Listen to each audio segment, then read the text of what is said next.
Well, no dramatic entry this week. We all know that the layout section was torn down, and as of the last video, I started the rebuild process. So this one's going to be a little bit more of that, just showing. I realize that I've never really shown my techniques for laying track. Now I know there's a lot of videos out there for laying track and stuff like that, but so again, this is the technique that I use, and might not be the best. It works in my environment. A lot of people, depending on the humidity of the area you live in, you have to leave gaps in the track for the expansion of wood and everything. The great thing about the Styrafoam that I use, it doesn't really expand. I'm sure that there is some expansion going on there. Just everything has some expansion and contraction with hot and cold temperatures. My basement's pretty consistent, even in the summertime. But this technique has worked, and on the areas that I've already got finished, knock on wood, I haven't had a whole lot of kinking or big gaps open up at joints and stuff like that. So we'll go through my technique. I also want to show you the track plan that I ended up deciding with. It actually deviated quite a bit from the plan that I had laid out and showed you guys in Third Planet last time. Once I started laying track down, I got a few other ideas and some new ideas for a small, I don't want to call it a city, but village type thing. I've got some of the Walther's Cornerstone Main Street buildings that I've been wanting to figure out how to work in, and some other stuff. So we'll go over there and we'll take a look at that. The one thing I did want to show, I'm kind of excited, I got off of eBay. I happened to find the brother or sister, depending on how you want to look at it. This is an Atlas Master Series, but it doesn't have sound in it. It's prior to when Atlas started putting sound, but it's still part of their Master Series from several years ago. It's Wisconsin Central GP40. This is unit number 3007, and I actually already have 3005, so now I've got the pair. So I think I might, it comes with a decoder already built in, and I think I might go ahead and actually put ditch lights on this guy and do some other stuff to it, weather it up and all that stuff before I put it on the layout.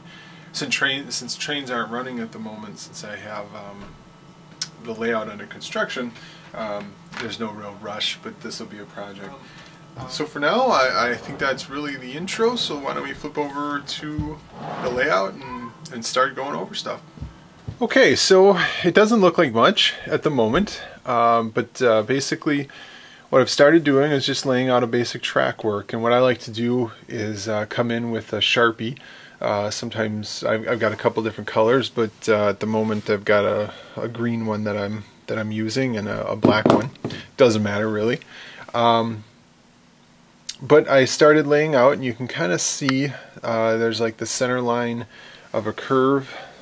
This would come off of the bridge that'll be here, and then it'll curve around, and then this is the corner, I think, in here where I should have looked up the name, but you know who you are. You suggested a farm scene for this this corner, and I think that's what's going to end up going over in this area, and I may lower or elevate this corner a bit, and I was actually thinking about cutting in a creek that runs along this curve, maybe putting in 2 small bridges. And then in this area here will be the start of the river scene with the 2 bridges. And so I might have a backdrop that goes in through right here to create a scene in this area, and then a scene back here, and then also a scene in this area here, because this is going to become the overall the new area here. And we'll switch over and I'll show you, but I thought I want to create a separate section for this. So these are some buildings that I really didn't show much in they never found a place or a home on the previous layout, and they kind of just sat on the layout, never really had anything. But what I wanted to do was kind of just have like a main street running up here, and eventually I want another building over here and possibly another building on the other side of this one. But I want to pave this, and I'm debating whether or not making it a boulevard and actually having trees running down, you know, kind of along the center here. Then I'll have a street that goes off this way and a street that goes off this way. And so then here's this is one of the Walthers kits that I have. It's just a concrete kit, or a cement company, I should say. And so you can see I've got two sidings that run in through here. And there's one here and then one here. And there'll be a switch right where this guy is here.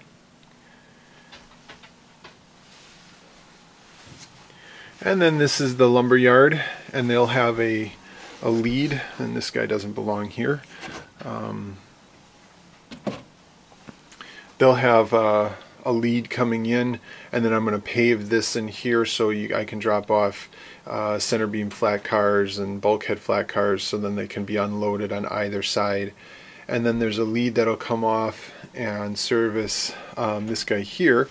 And then I plan to eventually construct some tanks so I can drop off some tank cars on this part of the track, and then box cars on this part of the track. And then in this area there'll be a backdrop which will abut a backdrop right here, and then this will kind of be hidden and the track will curve and meet, and then that'll be where the bridge scene is in the background here. And then eventually off that area will be the portable yard that I plan to work on. The basketball hoop will have to move. So with all the technology and everything that we've got, you know, like I showed you with Third Planet, you can print out a one-to-one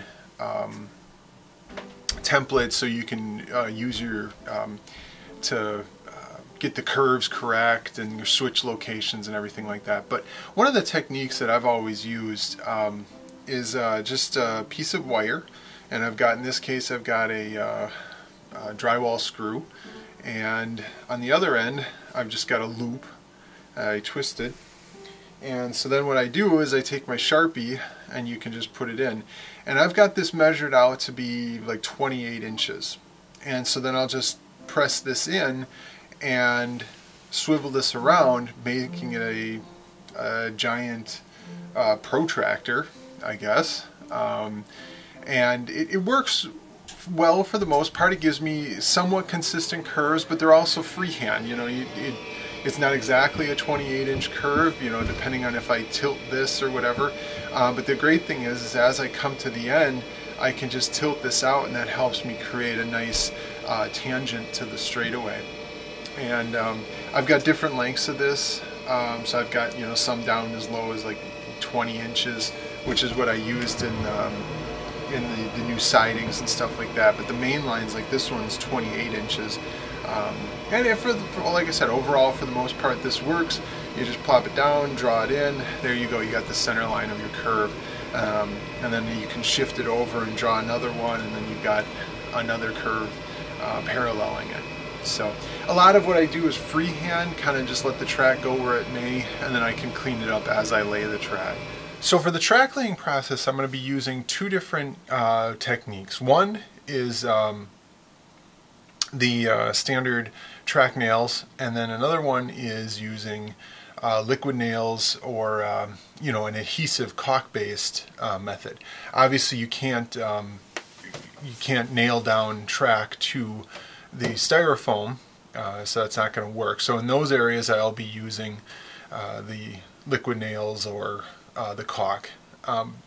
However, I'm also going to use the caulk for stability reasons on the bridge itself and leading up to the bridge, even on the wood portion of the layout.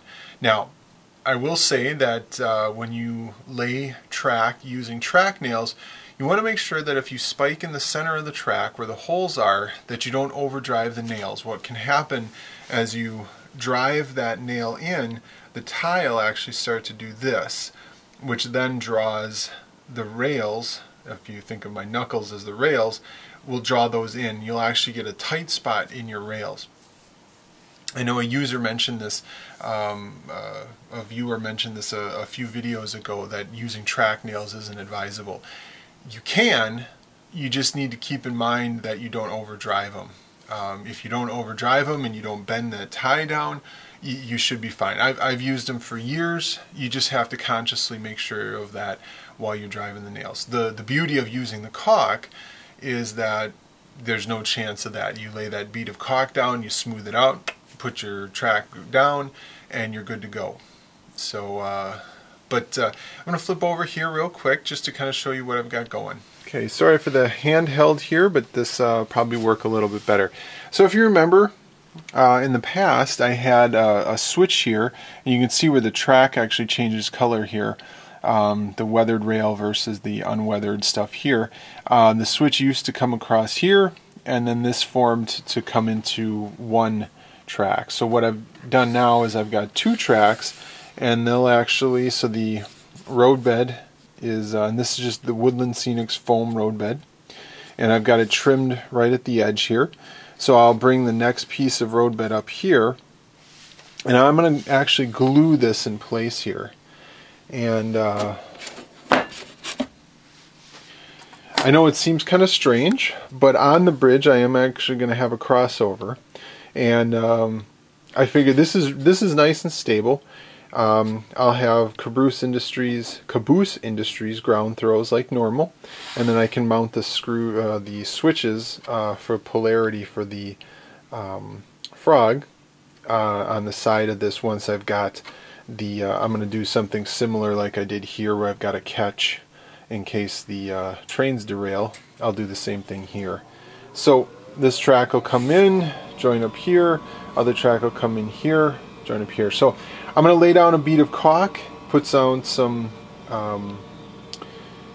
of the, I'll put a few track nails in place just to hold it in place for the time being, but it's going to be kind of hard to nail down on this bridge. It's going to bounce a little bit, and I don't want to stress it too much. And then we'll do the same over here, bring the Roadbed across, and we should be all set. So that's the next part of the project. You can hear the furnace is going to kick in here shortly, and all you're going to hear is a giant sucking sound from the furnace. So I'm going to cut off here, and we'll pick up as soon as this thing shuts off. Okay, so what I've gone ahead and done is actually I found this when I bought the extruded styrofoam. It's actually from Loctite. It's foam board specific. I found this to work really well, actually. I used it to adhere the base material, or the foam, to the frame, the wood benchwork, and I found it to really hold well. So I found this at my local Home Depot, and it was right next to the foam board in the store. So but I laid down a bead, and I just use an old paint stir stick, and just going ahead and pushing it, just kind of smoothing it out.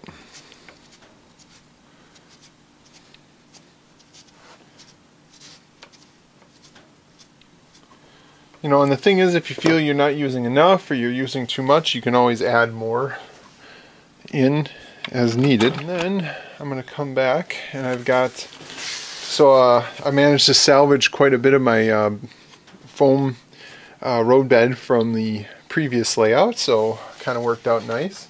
So I'm just going to go ahead and press this into place. And what I'm actually going to do for the time being, while this dries, because I don't want to nail on this, I've just got a staple gun, and I'm going to go ahead and I'm going to just throw a couple staples in here to hold this in place. Oops, I think I just bumped the camera, but and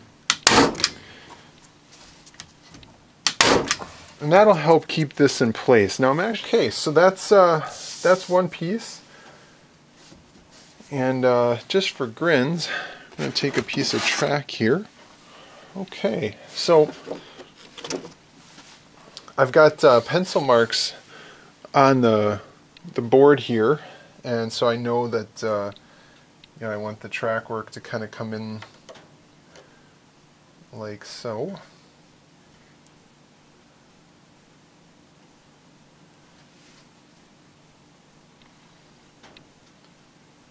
so now I'm going to go ahead and do that same thing on the second piece.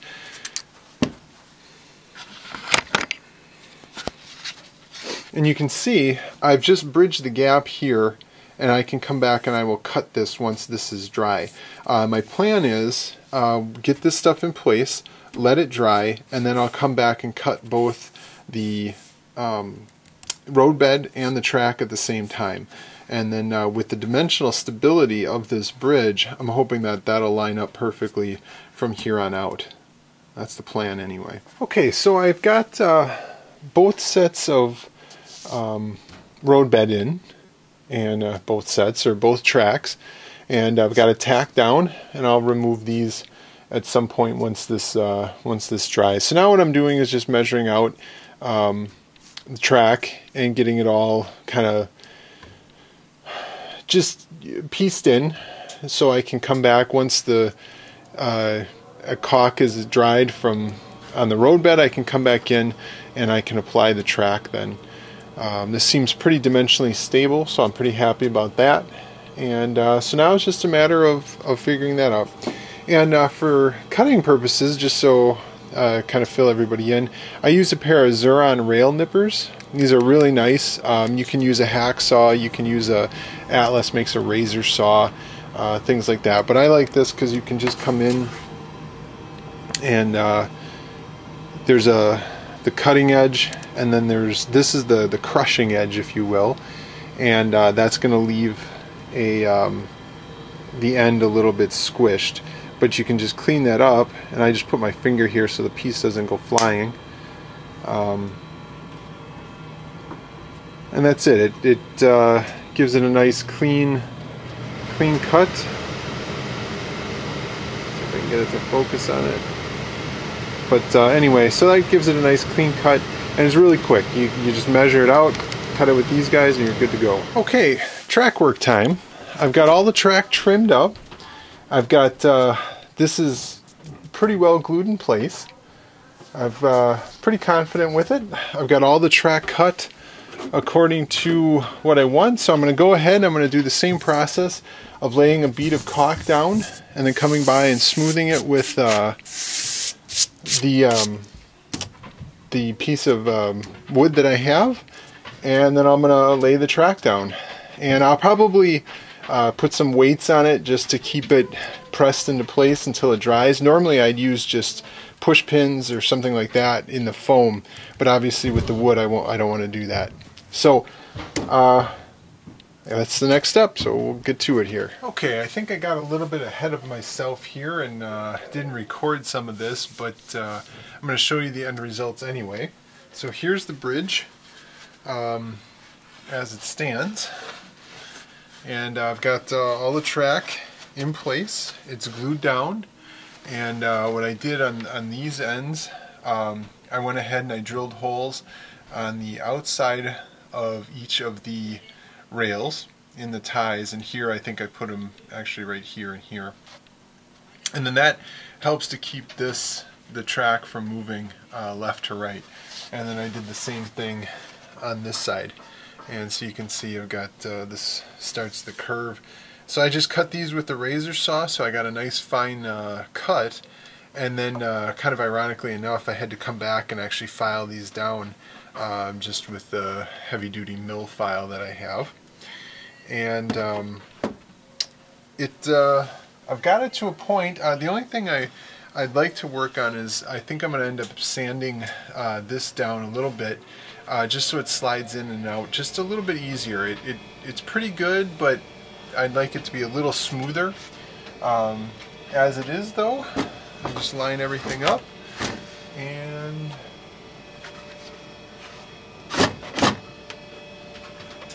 in she pops. So that's that. And I've got a few test cars that I've been working with. And you can see they roll across quite nicely. I'll just show you this side here.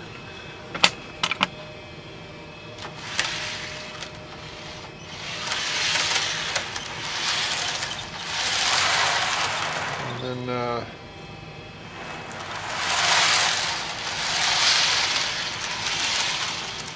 like so. Switch this one.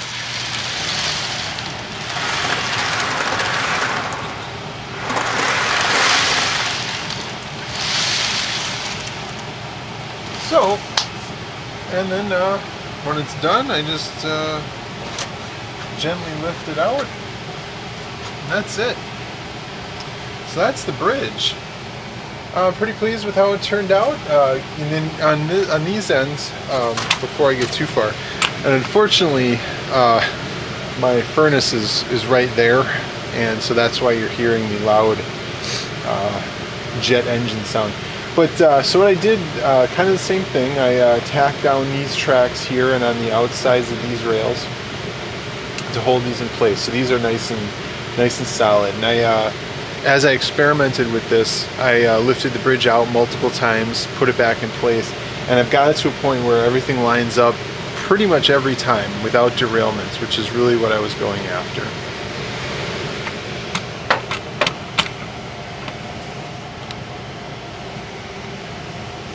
And then here, these I just glued in place. I put a lot of extra adhesive down when I did these two sections, and so you can see that they're in there pretty solid. And then the other good thing is that once I get ballast and everything in here, that glue is really going to help hold this all in place when it comes down to it. And you can see the array of tools that I ended up using during this entire process. And I even got the track started in this area and in here, so I think that's what I'm going to continue doing now. Okay, now the fun part. The bridge is done, and I've got I want to start laying some of the main track on the rest of the layout. And so what I did here, and I did a couple things. At this joint, flex track on a curve is always a difficult thing because you're going to get kinks if you're not careful, and that's the last thing you want. You want to try and get very smooth curves. So two things. First of all, I soldered the joints, and I don't know if you can see it or not, but one of the joints, and what I did was I staggered them. So one of the joints is here and one of them is here. It's maybe a ½ an inch, but it's enough that it's going to help the rail from kinking right in this area. And each rail then, if I take a gauge to it, each rail is staying in gauge here and here, which works out really well. So then the other thing you're going to see here is I'm just using some brad nails. They're about 1¼ inch or so brad nails. And I just press them in, and this is still tacky and wet here. So I just press these into place, and they hold real well. And they're at an angle, so they put downward pressure on, but they're also holding the track in line. And I can either remove them by hand once this is dried, or I can remove them with a pair of needle nose. But either way, they come out pretty easily. So then here's another section of track, including a crossover. This will be the lead now in this back. What used to be part of the main line will actually now lead off to the removable yard / storage area.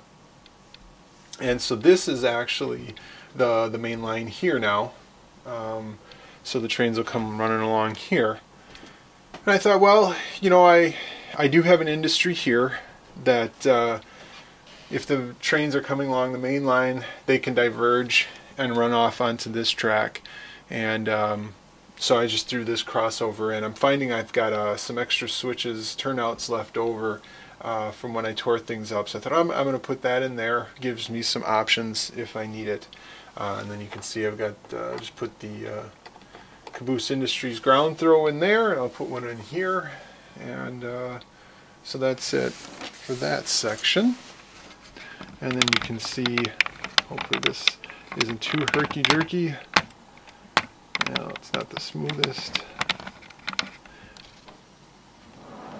But there's some more additional track work. And I've just got the nails, like I said, the brad nails are in there holding things in place. Oh, dear God, save yourselves! Save yourselves! Go now! Oh, yeah, I'm just stripping wire. I was going to go through the process of running feeder wires I should take this off my head so you guys take me seriously.